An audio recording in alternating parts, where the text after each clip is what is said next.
نحمده ونصلي على رسوله الكريم أما بعد فأعوذ بالله من الشيطان الرجيم بسم الله الرحمن الرحيم رب اشرح لي صدري ويسر لي أمري واحلل عقدة من لساني يفقه قولي ربي زدني علما اللهم فقهنا في الدين یا رب العالمین۔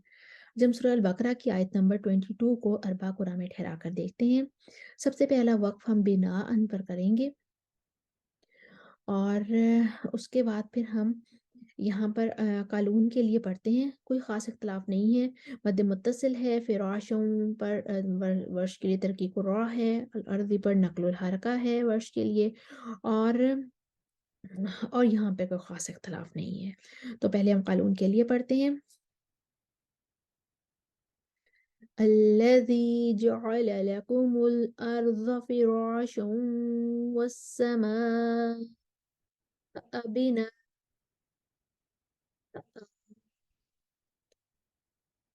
اس کے بعد ہم ورش کے لیے نقل الحرکہ اور ترقیق الراء لے کر آئیں گے۔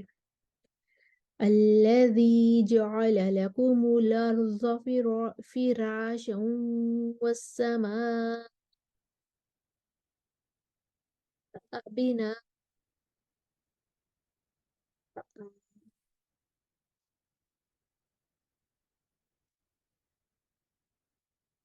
اس کے بعد ہم آیت کے اگلے حصے کی طرف جاتے ہیں۔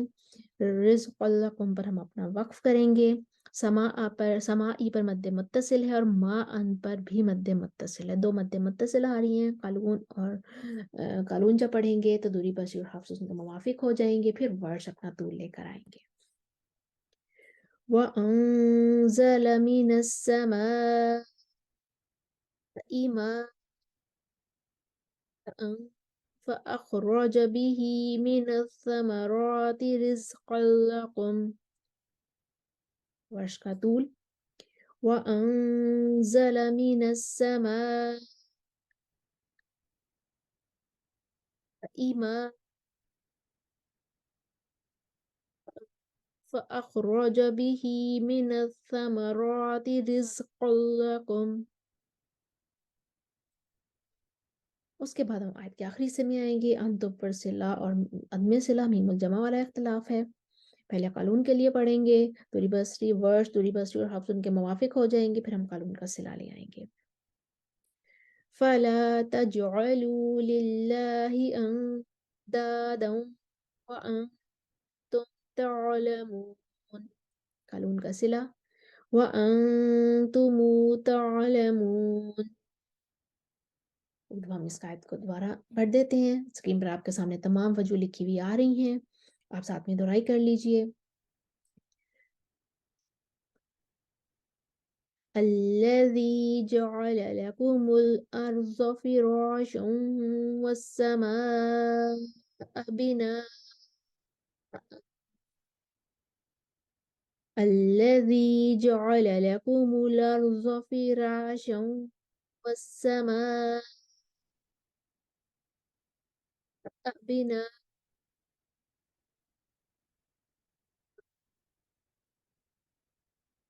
وأنزل من السماء ماء فأخرج به من الثمرات رزقا لكم من السماء ماء فأخرج به من الثمرات رزقا لكم فلا تجعلوا لله أندادا وأنتم تعلمون وأنتم تعلمون۔ ہم نے سورہ بقرہ کی آیت نمبر 22 کو اربع قرآن میں ٹھہرا کر دیکھا، اس کی ساری وجوہ ٹھہرائی، امید ہے آپ کو سمجھ آئی ہوگی۔